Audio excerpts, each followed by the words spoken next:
I found out I was pregnant at the same time as my mafia husband's childhood sweetheart Rosa. To protect her baby from being aborted by her parents, my husband claimed her baby as his own. As for mine, he coxed me, saying he will claim only after her baby was born. I confronted him, demanding to know why he would do this to me. His response was cold and unwavering. Claiming her baby as mine was the only way to protect them both. I won't let anything happen to her or the child. In that moment, as I looked at the man I had loved for 10 years, I realized my love for him had died.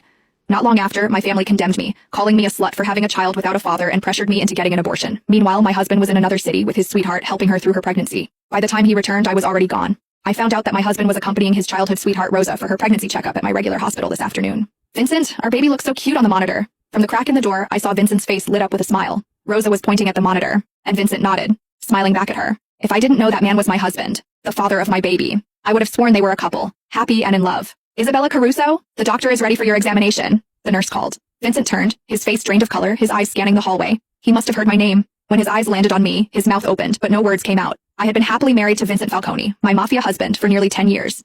This year, I was finally pregnant with his child. He of all people should know how difficult it is for me to have the baby now. How could he do this to me? I slowly walked toward him, my heart boiling with fury, anger, and the deep sadness of realizing how much I had been lied to. Is that why you told me you couldn't come to my appointment today? I tried to keep my voice steady, but the anger surged, making it impossible to control. Without thinking, I raised my hand and slapped Vincent hard across the face. It was the first time I had ever lashed out at him like this. Yet even after I slapped him, he stood there, silent, avoiding my gaze. Your silence isn't helping, Vincent. You owe me an explanation. Vincent didn't move, but Rosa, who had been standing behind him, stepped forward, shielding him from my anger. Mrs. Falcone, Isabella, right?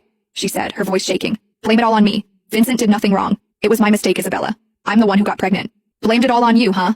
I scoffed, the bitterness in my voice clear. I was a tough woman, but even so, tears streamed down my face. As if my tears had triggered something in him, Vincent finally stepped past Rosa and pulled me into his arms. Don't cry, Isabella. The baby isn't mine, he said, his voice barely above a whisper. I froze. What? But then, Rosa spoke. She winked her innocent big eyes at Vincent. Vincent, didn't you promise to protect my baby by claiming it as your own? Why are you telling her now? Protect her baby? What the hell was going on? I broke free from Vincent's arms and stared at him. What the fuck is happening right now, Vincent? What the hell is she talking about? Vincent!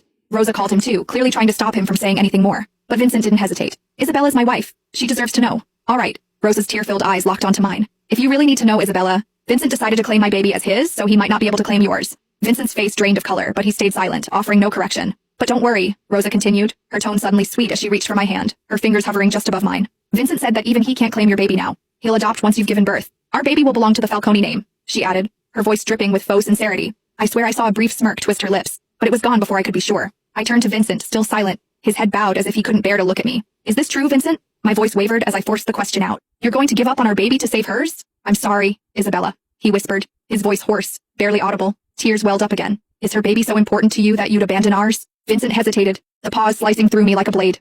You don't